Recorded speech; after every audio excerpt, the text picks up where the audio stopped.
Alright, glasses up. Oh, Cheers.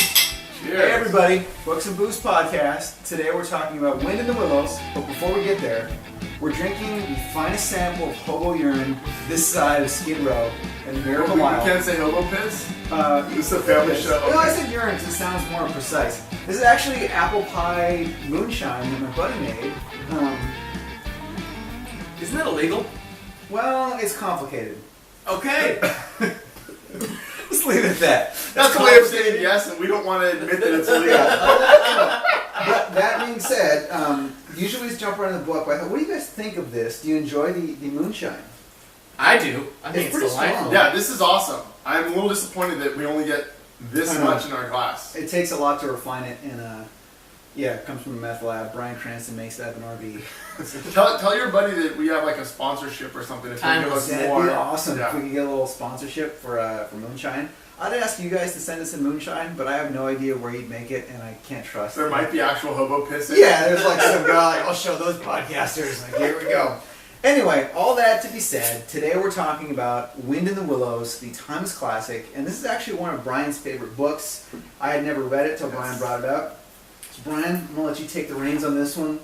Okay, so you always have to start off with some justification because it's a little weird for a grown man to start talking about the Wind in the Willows, the children's classic book, and why it's so awesome. So a little bit of background on the Wind in the Willows, and I won't say everything that I have to say, but one of the things that first intrigued me about the book. So I think maybe around 2005, I read this quote that said, "The way that you test out the girl you want to marry is you give her this book, and if she likes it, she's worth marrying, and if she doesn't." Wow. You take all your letters back from her. If you're thinking of putting somebody in your will, give them this book. If they like it, they can be in your will. If they don't like it, write them out of your will. And then it goes on to say, Are these quotes from the author? these are quotes. No. This is all one big quote from A.A. Milne, who wrote Winnie the Pooh. So Okay. an author, a well-known author himself. And okay. and basically, he goes on to say, you can't judge this book. You're not worthy to judge this book. This book judges you. So don't be arrogant and think that you're sitting in judgment of my opinion of this book or in judgment of the art of Kenneth Graham, is what he says. Really, you're the one being judged. You may be worthy. I don't know. You'll have to read the book and find out. So this bold statement by an author of some repute, and even with that, I couldn't get into the book. From 2005 to 2010, I started a few times, and the first chapter is this mole doing spring cleaning in a cellar, and I just was like, this is so dumb. And I'm an adult man, and I'm not into this. I think the ship has sailed on my interest level in this. And then I got the audiobook version of it, and when I had nothing else to do, I listened to some of it in the audiobook and kind of got hooked and finally made it through the whole book and then went back and read it. That was in 2010. 2012, a variety of circumstances conspired. I remember at the end of the year of 2012, around December, thinking, this has been the year of reading Wind in the Willows. And I shared that with my wife. This has been the year of reading Wind in the Willows. And she said, how many times do you think you read it this year? And I said, probably not 100. And in saying that, I realized, and she realized, you've read that book a lot of times if you start by saying not 100. Wow. But I read it a lot of times in 2012. Now, real quick, when you say you read it, are you talking about like start to finish, or you have like certain sections that you pull out and read, or what? Combination. Okay. So sometimes there's something I think about in the book or kind of something in my life, and I want to go back and read a particular chapter. Yeah. But I think for the whole year, I was reading the whole book kind of constantly. It got to the end, and it just, something with that year, a lot of different life circumstances, I just connected with that book and just kept reading it over and over again. Wow. So I read it a lot that year. Probably I've never read a single book, in my life I've never read a single book as many times as I've now read The Wind in the Willows. Wow. Jeez. Okay. So, and then since then, I backed off a little bit, but I've continued to read it, and I don't know if I've read it a dozen or a couple dozen times since then. But I'm kind of always mulling on it, and now I understand where that Milne quote was coming from when he talks about this being such a wonderful book and it's passing judgment on you. One of the things that I've liked so much about it, so that was all background. Now I'll tell you, one of the things I like about it is it's a book with layers. So you can read it as a children's story. So small children can read it and enjoy it. And there's really accessible fun and adventure right there on the surface for you to pull out. But the more you read it, I think there's deeper life lessons. There's a lot of questions about, well, I won't quite say yet, but it brings up a lot of questions. And there's a lot of layers to it, a lot of layers in the meaning. Before I start jumping into what I think. Okay. So I think that's why I've continued to read it.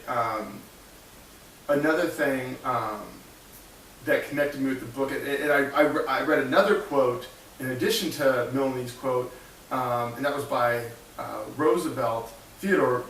Roosevelt, and he wrote a letter to Kenneth Graham saying, I've read it and reread it and come to know the characters as old friends. And a little bit of backstory on that quote is that originally the book, when it was published, it was universally panned. Critics thought it was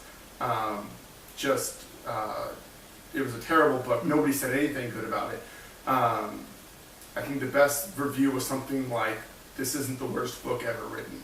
Who writes a review like that? Yeah, I don't know. It was in a British paper. That's not true. a British 1900s, yeah. different time. Yeah. Yeah. So then he sends a copy to Theodore Roosevelt, and kind of got lucky, hit a home run with Roosevelt, and over the course of like 6 months in his travels and adventures, he reads the book, rereads it, writes back to Kenneth Graham, says, I absolutely love this book. The characters you've written are now my old friends, some 6 months later. And basically, Roosevelt strong arms American publisher, the American publishing house, which I forget which one it is, but he strong arms them into publishing Wind in the Willows and putting a lot of marketing forces behind it, and all of a sudden it takes off. It hadn't really sold very much until then, until the U.S. president stepped in 1908, 1909, and says, American public, you will now read and love this book. And Americans had a different relationship with the president back then, and that worked, and the book took off. Wow. Impressive. Yeah. Most impressive.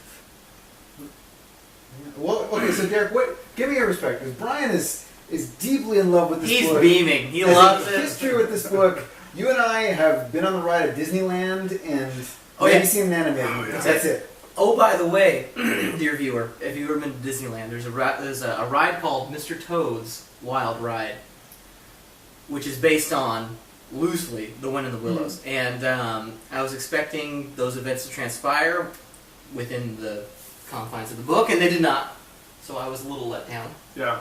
But, Well, let me tell you, that's why I didn't read it, because Because I'd seen there's the cartoon, Yeah. the Walt Disney cartoon version, which it's all about the adventures of Mr. Toad. Yes. And then there's the ride, and I thought, I don't know, it's kind of dumb, this stuff about Mr. Toad jaunting about the countryside and his motor mania. I'm just not that into that. It turns out that it almost has nothing to do with the book. It's very, very loosely connected. The book is a completely different book, but because of the Disneyland ride and the Disney cartoons, I wasn't into the book. Motor Mania. Now, Motor Mania did factor in at least one chapter. No, it factors into several chapters. Yeah, Yeah. exactly. I don't have the... It's maybe a little bit fuzzier for me than it is for you. But, Yeah, more specifically, I only the read one Adventures of Mr. Toad, the further adventures of Mr. Toad. And his wild ride. And his wildest of rides. Yeah, so it's British. It's very British. It's very 100 years old. over. So I read it and it's kind of the language is charming because it's a little British and it's 100 years old. Mm-hmm. But the characters, it's true. The characters are very charming. It's but I found myself reading the book wondering, what is this all about? Like, what's the main idea? Is it just is it different stories sort of interweaving, or is this just a collection of fables, kind of parables of life? It's a metaphor for life is the whole book. And is it telling little stories about metaphors for life, or is it different aspects of life, or is it trying to say one thing in all these different chapters? So I think. And I'm still thinking about it right now. I don't even. Yeah, I kind of want to read it again. Where are you on that? Okay. I think when you hit your 100th time, you'll finally understand. True. Click. Yeah, right. Oh. No, the Bodhi tree. There's a quote by G.K. Chesterton. Oh, pulling out Chesterton. All right. Name drop. Chesterton says something like, when you look at a painting for the 1000th time, you finally started to see it, or something like that. Oh, okay. So, but he never read Wind in the Willows. No, he predates Wind in the Willows. Yeah. So you never know. In a dream, maybe. No. So, I mean, to me, what I think, if I was going to sum up the whole story in kind of one, if there was one lesson from the Wind in the Willows, one sort of succinct lesson, it's sort of answering the question, what does the good life look like? I really think that's what it is. Yeah. And I think it tells it through all the variety of stories, and there's certain themes that come up. The mole leaves his home, and then he smells it while journeying back through the snow. Yeah, He goes, "We've got it." He goes, "Ratty, we've got to go back to my home." And the rat leads him back, and the mole is puts his head down. And that's another theme is like, what does friendship look like?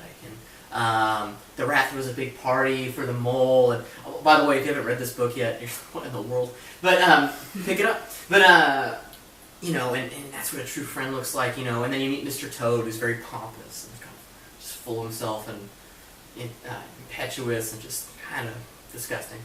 And he gets into wild adventures. Yeah. And there's so it interviews all these different themes, and you're like, what is this book about? So, but it really is. What's I think not what's the meaning of life, but what's a good life look like? So, and it's friends, it's having good friends and having good meals, and maybe you have a modest home and it's a hole in the ground, but you have good food and good friends, and that's good. So. But I don't know. That's only I got 99 more reads to go. No, I think you nailed it. Oh. So this was an interesting read for me. It's by the way, this is free on Amazon, so it's in like the public domain. Yeah. So it's that was kind of cool. But let me say, so yeah. it's free on Amazon. If you're going to listen to the audiobook, oh, that's right. only listen to the one by Shelley Fraser. She's the only one that gets the book enough to be a good narrator. Everything else is drivel. Not dribble. Second class. Shelley Fraser. She's the best. We'll put a link in the show notes. So like Derek was saying, there is a little bit of a barrier there because I think I went in with the assumption this was a children's story, so I should be able to just read through this like a children's story. Like boom, and it's not. It's an easy read, but it's also because it's British and it's 100 years old. There's a little bit of a call it a divide or a little bit of a hindrance into getting into it.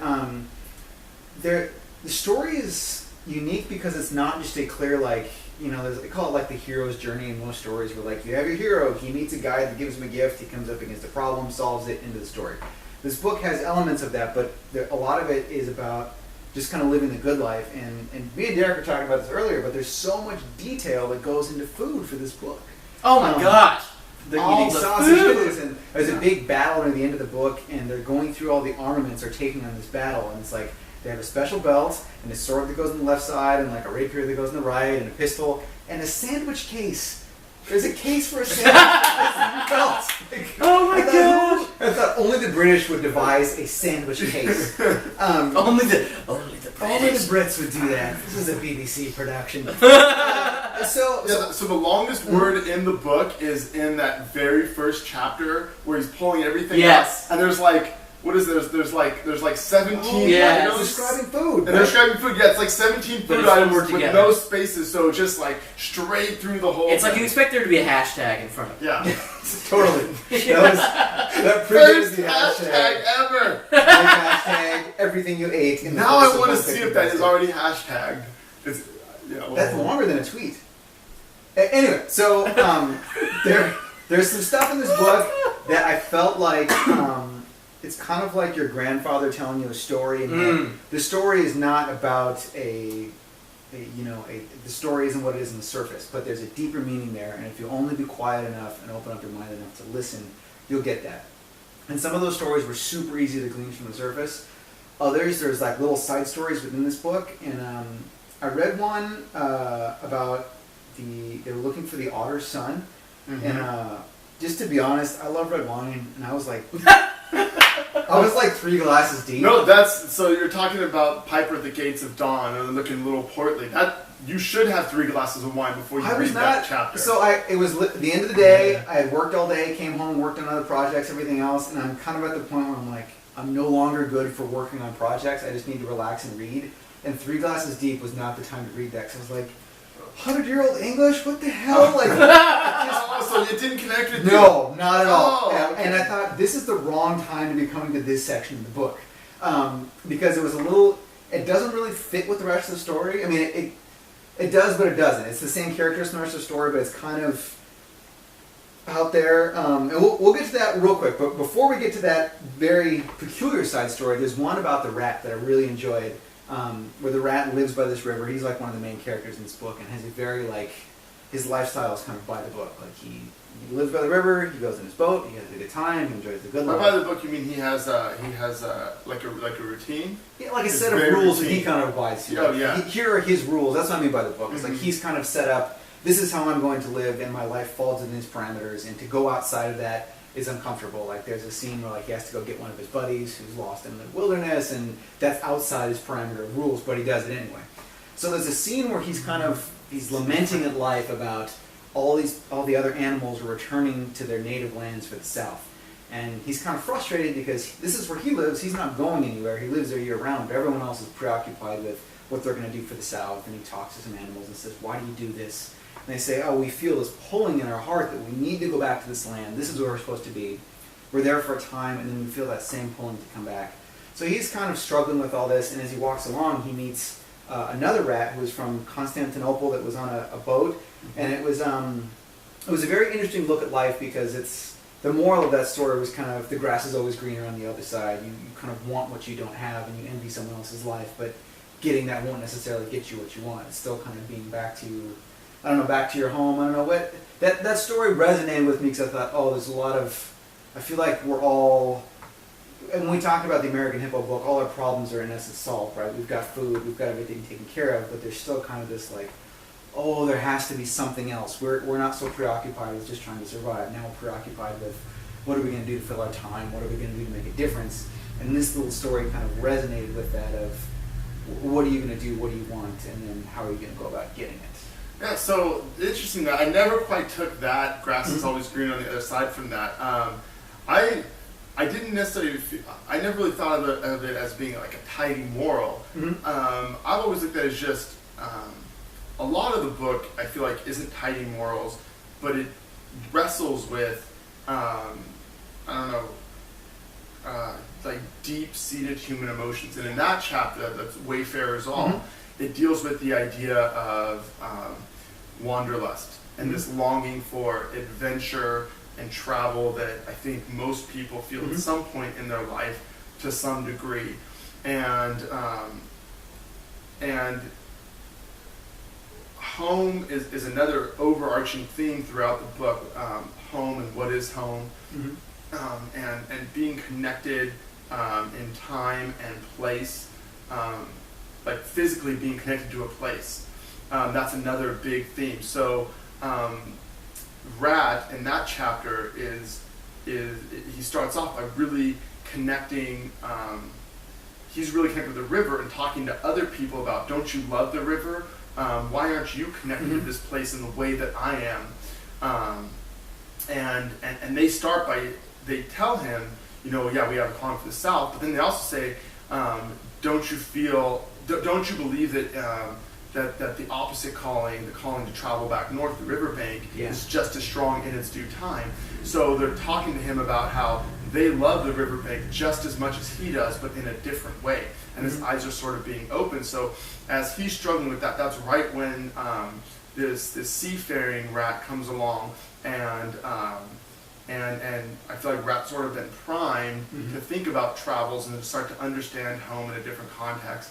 And then he meets this other character, and he goes into a trance, and you remember at the end of the chapter, Mole has to work really, really hard to get him to not just take off, but to sit down and to get him back to the old rat that he was. It actually takes some time because this idea of wandering and travel and adventure has gotten a hold of him. So I just felt like it was. I always read it as it's wrestling with those things. But now that you bring it up, I do see that there is a bit of grass is always green on the other side, and I think you're right in that the author, Kenneth Graham, clearly thinks that staying put is better because it's heavily implied that if Rat had taken off, that would have been a travesty, and that the mole has done a good thing in administering the proper medicine to get him to stay at home. So we're talking about some of the side characters here, but I think really the main character of this book is Mr. Toad. I mean, I don't know. That's interesting. The story kind of revolves around his antics. So part of the main theme is like all these animals are friends and interact with each other, and they all have very distinct personalities. But the kind of the problem amongst all of them is Mr. Toad, and kind of he's very wealthy, kind of inherited this estate from his family, and one day sees a motor car cruising through. He's out with his buddies, they're on this little... So the way they describe the motor car sound is it says, poop, poop. And I laughed every time I read that. I was like, so they good. wrote poop 100 years ago in a British accent. So this kind of chasing down the biggest arc throughout the book is through Mr. Toad. I think he's kind of the one that you see. Everyone's got their beginning and end, but the biggest change comes through him and kind of his antics. And he's all over the map. What was your favorite antic of Mr. Toad? Because he did a lot of kind of crazy things. I think it had to be the description of him when it's like he's an addict. Oh, totally. And they have the intervention and they keep him in the room, and then they go into the Red Lion Inn or something like that, and he sees that here's the poop poop, and he looks out and there's the motor car, and Wind in the Willows is really funny because the men get out and come into the coffee room where the Toad is and whatever, and then, anyway, so they're and he goes out and he sees it and he goes, oh, truly I can look at it. Oh, I can just touch it. And he goes, oh, the steering wheel, and then all these different things, and I wonder how it starts up. And all of a sudden, it describes him. He's entranced and he's tearing down the road. And then it just gives on the at least on the Kindle version, it's like star star star, and then the next scene is him getting sentenced to prison for stealing this car. Anyway, so I thought I liked that a lot. I thought that was really, really good. So my favorite one of his antics is at the end of the book when he realizes that he can't give all the pompous, arrogant speeches and songs about himself that he wants to give, and he's totally deflated. He realizes that he's not going to get to be what he wants to be. And so he stands up and sings the songs to himself anyway. Sort of has a private swan song and sings this song about how great and glorious he is. Yeah. And then he's done. But I just imagine these pathetic songs that are not true. He's so funny. Yeah. Thanks for watching, guys. We'll be back next week reviewing John Bryant's Against the Clock, Breaking the 4-Minute Mile.